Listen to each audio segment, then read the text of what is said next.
അല്ലാഹുവിന്റെ പരിശുദ്ധമായ ഖുർആനെ ഉറക്കെ പാരായണം ചെയ്യാൻ തടസ്സം തെറ്റിച്ചുകൊണ്ട് ഇസ്ലാമിന്റെ ബദ്ധവൈരികൾ തയ്യാറായി നിൽക്കുന്ന സമയത്താണ് സഹാബത്തിന്റെ ഇടയിൽ ചർച്ച വരികയാണ്. ആരാണ് പരിശുദ്ധമായ ഖുർആൻ എന്ന് ഉറക്കെ ഓതുക? ആരാണ് പരിശുദ്ധമായ ഖുർആൻ എന്ന് ഉറക്കെ ഓതുക? ശ്രദ്ധയോടെ കേൾക്കണേ പ്രിയപ്പെട്ട സഹോദരങ്ങളെ, ഇന്ന് വരെ പരിശുദ്ധമായ ഖുർആൻ ഉറക്കെ ഓതിയിട്ടില്ല. ആരാണ് പരിശുദ്ധ ഖുർആൻ ഉറക്കെ ഓടുന്നതെന്ന് ചോദിച്ചിട്ട് സഹാബത്ത് സംസാരിക്കുന്ന സമയത്ത് ഇബ്നു മസ്ഊദ് റളിയല്ലാഹു അൻഹു ചാടി എഴുന്നേൽക്കുകയാണ്. എന്നിട്ട് പറയുകയാണ്, ഞാൻ ഓതാ, ഇത് അല്ലാഹുവിന്റെ കലാമല്ലേ, അല്ലാഹുവിന്റെ പരിശുദ്ധമായ ഖുർആനല്ലേ, എനിക്ക് മടിയില്ല, തടസ്സമില്ല, എനിക്ക് ആരെയും പേടിയില്ല. വിശുദ്ധമായ ഖുർആൻ പരസ്യമായിട്ട് ഞാൻ ഓടുന്നതിന് യാതൊരു മടിയും എനിക്കില്ല. സഹാബത്ത് പറഞ്ഞു, ഇബ്നു മസ്ഊദ് നീ അങ്ങനെ ഓതരുത്. കാര്യം എന്തെന്നറിയുമോ? ശത്രുക്കൾ നിന്നെ മർദ്ദിക്കുന്ന സംശയമില്ല. എല്ലാവരും പേടിച്ചിരിക്കുന്ന സമയത്താണ് എന്റെ സഹോദരങ്ങളെ ഇബ്നു മസ്ഊദ് റളിയല്ലാഹു തആല എന്ത് ചെയ്തെന്നറിയുമോ? അല്ലാഹുവിന്റെ പരിശുദ്ധമായ ഖുർആൻ, അല്ലാഹുവിന്റെ പരിശുദ്ധമായ ഖുർആൻ ഒന്ന് ശ്രദ്ധയോടെ കേൾക്കുന്ന പ്രിയപ്പെട്ട സഹോദരങ്ങള്, ഇന്ന് ഈ കാങ്കോലിൽ വെച്ച് ഖുർആൻ ഇറക്കി ഓടുന്നത് ഒരു ഹൈന്ദവന് തടസ്സം നിൽക്കൂല, ഒരു ക്രൈസ്തവന് തടസ്സം നിൽക്കൂല. നിങ്ങൾക്കറിയുമോ, ബി ജെ പി എന്ന ഭാരതീയ ജനതാ പാർട്ടി രാജ്യം ഭരിക്കുമ്പോ ഈ ബി ജെ പിയുടെ നേതാവായിരുന്ന ഒരു സഹോദരൻ ആക്സിഡന്റിൽ അപകടത്തിൽ വെടിയേറ്റ് കിടക്കുകയാണ്.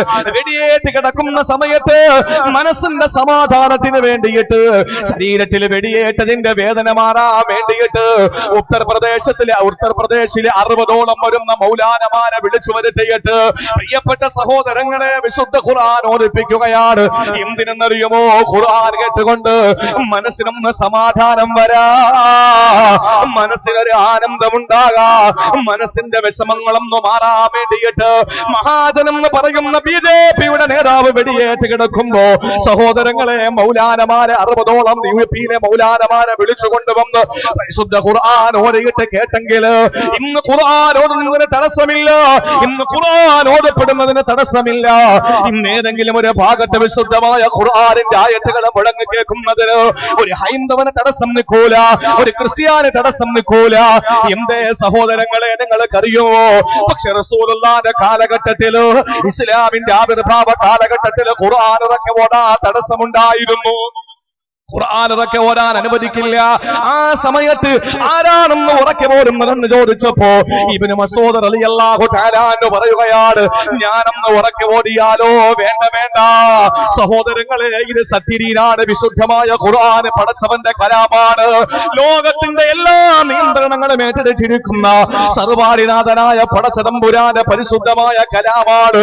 അതുകൊണ്ട് ഓടുന്നതിന് തടസ്സമില്ലെന്ന് പറഞ്ഞുകൊണ്ട് ഇബ്നു മസ്ഊദ് റളിയല്ലാഹു തആല അൻഹു വരികയാണ്. എവിടേക്കാ? പരിശുദ്ധമായ മഖാം ഇബ്രാഹിമിന്റെ അടുത്തുള്ള വലിയൊരു പാറപ്പുറത്ത് കയറുകയാണ്. സഹോദരങ്ങളെ ശ്രദ്ധയോടെ കേൾക്കണേ. ഇബ്നു മസ്ഊദ് റളിയല്ലാഹു അൻഹു കടന്നു വരുമ്പോ കഅബാലയത്തിന്റെ 4 ഭാഗത്തെ കടൽ കുറച്ചുകൊണ്ട് മക്കക്കാരിരിക്കുകയാണ്.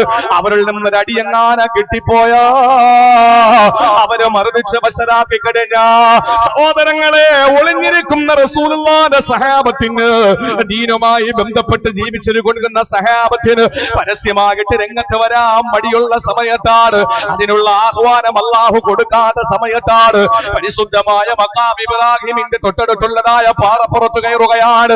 എന്നിട്ട് ഓതുകയാണ് സഹോദരങ്ങളെ, അല്ലാഹുവിന്റെ പരിശുദ്ധമായ ഖുർആനിന്റെ പുതുമാരനേതാ, അല്ലാഹുവിന്റെ ഖുർആനിന്റെ പുതുമാരനേതെന്നറിയുമോ? സൂറത്തുർ റഹ്മാൻ, സൂറത്തുർ റഹ്മാൻ മനോഹരമായിട്ട് ഓതുകയാണ്. പരിശുദ്ധമായ കഅബാലയത്തിന്റെ തൊട്ടടുത്തുള്ള മഖാം ഇബ്രാഹിമിന്റെ ചാരപ്പുള്ള പാറപ്പുറത്ത് കയറി നിന്നുകൊണ്ട് ഇബ്നു മസ്ഊദ് ഓതുകയാണ്, അർ-റഹ്മാൻ അല്ലമൽ ഖുർആൻ ഖലഖൽ ഇൻസാൻ അല്ലമഹുൽ ബയാൻ. അല്ലാഹുവിന്റെ പരിശുദ്ധമായ ഖുർആൻ ഓതുമ്പോ സഹോദരങ്ങളെ ശത്രുക്കള് വടിയും തടിയുമായി ഓടുകയാണ്. കരിങ്കല്ലുകളെ പറക്കിക്കൊണ്ടുവന്ന് ഇബ്നു മസ്ഊദിന്റെ ശരീരത്തെ വലിച്ചെറിയുകയാ. സഹോദരങ്ങളെ, കഅബാലയത്തിന്റെ മഖാം ഇബ്രാഹിമിന്റെയും നടുവിലിട്ട് മഹാനായ ഇബ്നു മസ്ഊദിനെ മർദ്ദിക്കുകയാണ്. ശരീരത്തിൽ നിന്ന് നയാഗ്ര പോലെ ചാലിട്ടൊഴുകുന്ന രക്തമൊലിപ്പിച്ചുകൊണ്ട് ഇബ്നു മസ്ഊദ് കയറി പോവുകയാണ് സഹാബത്തിന്റെ മുമ്പിൽ. അവിടെ ചെല്ലുമ്പോ സഹാബത്ത് പറയുന്നു, ഇബ്നു മസ്ഊദ് ഞങ്ങളെ പേടിച്ചത് തന്നെയാണ്, ഞങ്ങളെ ഭയപ്പെട്ടത് തന്നെയാണ് ഇബ്നു മസ്ഊദ്. ഞാൻ നിങ്ങളുമാണെങ്കിൽ എന്താണ് പറയുക? ഇനി ഞാൻ ഖുർആൻ ഉറക്കെ ഓടൂല, ഇനി ഞാൻ ഖുർആൻ ഉറക്കെ ഓടൂല. ഇല്ല, ശത്രുവിന്റെ മുമ്പിൽ ചെന്ന് ആദർശത്തെ അടിയറവ് പറയുന്നവരല്ല സഹാബത്ത്. അല്ലാഹുവിന്റെ റസൂലിന്റെ പ്രിയപ്പെട്ട സഹാബിയായ ഇബ്നു മസ്ഊദ് റളിയല്ലാഹു അൻഹു പറഞ്ഞതെന്തെന്നറിയോ? ഇബ്നു മസ്ഊദിന്റെ ശരീരത്തിൽ നാളെ ആത്മാവുണ്ടായിരുന്ന, നാളെ സുപ്രഭാതത്തിൽ, നാളെ കിഴക്കൻ ചക്രവാളത്തിന്റെ അരുണകിരണങ്ങൾ പ്രകടമാകുമ്പോ ഇബ്നു മസ്ഊദിന്റെ ശരീരത്തിൽ എങ്ങാനും റൂഹ് ശേഷിച്ച, വല്ലാഹി നാളെയും ഞാൻ ഓടുന്നതാണ് ഖുർആൻ എന്ന് പറഞ്ഞ് ഇബ്നു മസ്ഊദ് സാധ്യം പിടിക്കുമ്പോ, സഹോദരങ്ങളെ, ഇബ്നു മസ്ഊദിന്റെ കഥ പറയുമ്പോ കഥ കേട്ടുകൊണ്ട് പോകലല്ല. നാളെ ഇവിടെ ഇബ്നു മസ്ഊദ് മാരുണ്ടാകണം. ഇബ്നു മസ്ഊദിന്റെ ചരിത്രത്തിന്റെ ഇന്നലകളിൽ നിന്നുള്ള സകലങ്ങൾ ജീവിതത്തിന്റെ അർത്ഥമിട്ടെടുത്തുകൊണ്ട് നടത്തുന്ന, ജീവിതത്തിന്റെ ഉന്നതമായ മേഖലകളിൽ ഈ അനുഗ്രഹീതമായ സഹാബത്തിന്റെ പാത പിൻപറ്റുന്ന ഒരു വിഭാഗം നാളെ ഇവിടെ ഉണ്ടാകണം. സഹോദരങ്ങളെ, ഇബ്നു മസ്ഊദ് റളിയല്ലാഹു അൻഹു മോശക്കാരനാണോ? ആദരവായ പ്രവാചകന് ഒരു ദിവസം നടന്നു വരുന്ന സമയത്താണ് പള്ളിയുടെ അകത്തളങ്ങളിൽ ഇബ്നു മസ്ഊദ് നമസ്കരിക്കുകയാണ്. നമസ്കാരം നടത്തിക്കൊണ്ടിരിക്കുന്ന ഇബ്നു മസ്ഊദ് ഉറക്കെ ഖുർആൻ ഓതുകയാണ്. ഖുർആൻ ഒരു ലഹരിയായിരുന്നു. അവിടെ ലഹരി പിടിപ്പിക്കുന്നത് പാട്ടല്ല, അവർക്ക് ലഹരി പിടിപ്പിക്കുന്നത് മദ്യമല്ല, അവരെ ലഹരി പിടിപ്പിക്കുന്നത് മധുരാശിയല്ല, അവരെ ലഹരി പിടിപ്പിക്കുന്നത് ആഗോള സംസ്കാര സംശുദ്ധ സിദ്ധാന്തം വിളിച്ചോടുന്ന വിശുദ്ധമായ ഖുർആന. ലോകം ദാഹിച്ചുകൊണ്ടിരുന്ന വിമോചന സരണിയ, പുരാതന കാലത്തെ പ്രാകൃതന്റെ പുരോഗമന കാലത്തെ പരിഷ്കൃതന്റെ മനോമുഖരത്തിൽ പരിവർത്തനത്തിന്റെ പടകപ്പനി മുടക്കിയ പരിശുദ്ധമായ ഖുർആന. ആ ഖുർആൻ നെഞ്ചിലേറ്റിക്കൊണ്ട് പ്രിയപ്പെട്ട സഹോദരങ്ങളെ ഉറക്കെ ഓടുന്നത് കേട്ടപ്പോ ആദരവായ പ്രവാചകൻ അകത്തളങ്ങളിലേക്ക് വിരൽ ചൂണ്ടിയിട്ട് സഹാബത്തിനോട് പറയുകയാണ്, മനസറഹു അയ്യഖറഅൽ ഖുർആന റതുബോ. ആർക്കെങ്കിലും എങ്ങനാണോ ജിബ്രീലിലേക്ക് വഹീ തന്നത്, എങ്ങനാണോ ജിബ്രീലിലേക്ക് ഓടി തന്നത്, എങ്ങനാണോ അല്ലാഹുവിന്റെ കലാം ലൗഹുൽ മഹ്ഫൂദിൽ എഴുതപ്പെട്ടത്, എങ്ങനാണോ ജിബ്രീൽ നബി തങ്ങൾക്ക് ഓടി കൊടുത്തത്, റസൂലുള്ളാഹി പറയുകയാണ്, എനിക്ക് എങ്ങനാണോ ജിബ്രീൽ ഖുർആൻ ഓടി തന്നത്, അതേ രൂപത്തിലും അതേ ഭാവത്തിലും അതേ കോലത്തിലും ഖുർആൻ കേൾക്കണമെന്ന് ആഗ്രഹിക്കുന്നുവോ എന്നാ നിങ്ങൾ ഇബ്നു മസ്ഊദിന്റെ ഖിറാഅത്ത് കേട്ടുകൊള്ളുക. അല്ലാഹുവിന്റെ റസൂൽ ഓടുന്നത് പോലെ ഓടുന്നതാരാണ്? മഹാനായ അബ്ദുറഹ്മാൻ സുലൈസമ്മ ഇരുഹറമിന്റെ മേധാവിയല്ല. ആരാണ് പ്രിയപ്പെട്ടവരെ? സൗദി അറേബ്യയിലെ പള്ളികളിലെ ഇമാമിയങ്ങളല്ല. റസൂലുള്ളാഹിന്റെ ഓതൽ കേൾക്കുന്നു. റസൂലുള്ളാഹിക്ക് എങ്ങനെയാണോ ഖുർആൻ അവതരിപ്പിക്കപ്പെട്ടത് ആ രൂപവും ആ ഭാവവും ആ കോലവും കേൾക്കാൻ ആഗ്രഹിക്കുന്നെങ്കിൽ ഇബ്നു മസ്ഊദിന്റെ ഖിറാഅത്ത് കേട്ടുകൊള്ളട്ടെ. ഇബ്നു മസ്ഊദ് ഓടുന്നത് എനിക്ക് ജിബ്രീൽ പഠിപ്പിച്ചു തന്ന അതേ രൂപത്തിലാണ് എന്ന് ലോകത്തിന്റെ നായക മദീനയുടെ മണവാളൻ നബി മുഹമ്മദ് മുസ്തഫ അല്ലാഹുവിന്റെ റസൂൽ പഠിപ്പിക്കുകയാണ്. എന്ന് പറഞ്ഞാൽ ഖുർആനായിരുന്നു അവരുടെ ഒരു ജീവിതത്തിന്റെ ലഹരി. അവർക്ക് ഖുർആനായിരുന്നു. നമുക്കാണെങ്കിലോ നമുക്ക് ഏറ്റവും ഇഷ്ടപ്പെട്ടത് ഏതാണ്? എന്റെ പ്രിയപ്പെട്ട സഹോദരങ്ങളെ, നമുക്ക് നമ്മൾ അള്ളാഹുവിന്റെ ദീനനുസരിച്ചുള്ള ജീവിതത്തിൽ നമ്മൾ മാറിപ്പോയി. ഒരു സംശയവും വേണ്ട. ഇന്ന് എന്റെ പ്രിയപ്പെട്ട സഹോദരിമാർക്ക് ദീനൊരു പ്രശ്നമല്ല, യുവാക്കൾക്ക് ദീനൊരു പ്രശ്നമല്ല. ഇന്ന് എന്റെ സഹോദരങ്ങളെ, ഒരു മനുഷ്യനെ സംബന്ധിച്ചിടത്തോളം അള്ളാഹുവിന്റെ ദീനനുസരിച്ച് ജീവിക്കുന്നവര് വളരെ കുറവാണ് എന്ന് റസൂലുള്ളാഹി പഠിപ്പിച്ചു. കാരണം എന്താണ്? ഇന്ന് കാലം കഴിയും തോറും ജാഹിലിയങ്ങൾ പെരുത്തുകൊണ്ടിരിക്കുകയാണ്. നിങ്ങൾ ശരിയല്ലേ എന്ന് ആലോചിച്ച് നോക്ക്.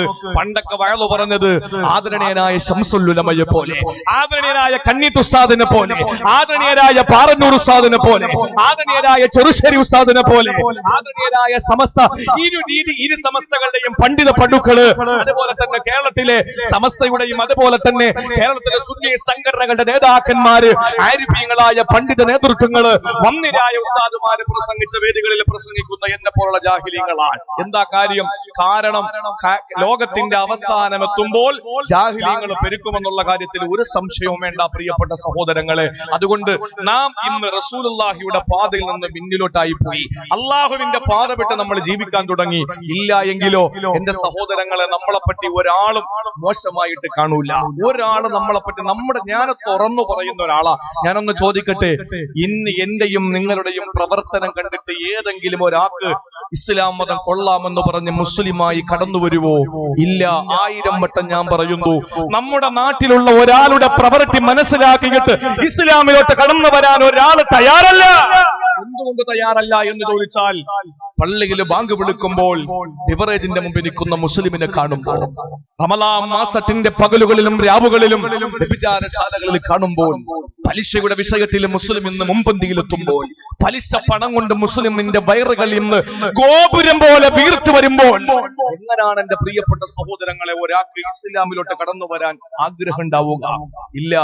പണ്ടുള്ളവരോ അവരുടെ ഒരു പ്രവർത്തനം ഒന്ന് വീക്ഷിച്ചാൽ എന്തോ ഒരു നല്ല മതമാണ്, എന്തോ ഒരു നല്ല പ്രത്യയശാസ്ത്രമാണ്, എന്തോ ഒരു നല്ല അനുസരണയാണ് എന്ന് മനസ്സിലാക്കിയിട്ട് ഇസ്ലാമിലോട്ട് കടന്നു വരാൻ അവരാഗ്രഹിച്ചിരുന്നു. അതുകൊണ്ട് എന്റെ പ്രിയപ്പെട്ട സഹോദരങ്ങളോട് എനിക്ക് പറയാനുള്ളത്, അബ്ദുല്ലാഹി ഇബ്നു മസ്ഊദ് റളിയല്ലാഹു തആല അൻഹു ഖുർആൻ ഇതുപോലെ മനോഹരമായി ഓതുന്ന ഒരു സഹാബി വേറെയില്ല. എങ്ങനെ റസൂലുള്ളാഹിക്ക് ജിബ്രീൽ പഠിപ്പിച്ചു കൊടുത്തു അതേമാതിരി കേൾക്കണമെങ്കിൽ ഇബ്നു മസ്ഊദിന്റെ ഖിറാഅത്ത് കേൾക്കണമെന്നാണ്. അള്ളാഹു നമുക്ക് നാളെ സ്വർഗ്ഗത്തിൽ ഇബ്നു മസ്ഊദ് തങ്ങളുടെ കൈപിടിച്ചിട്ട്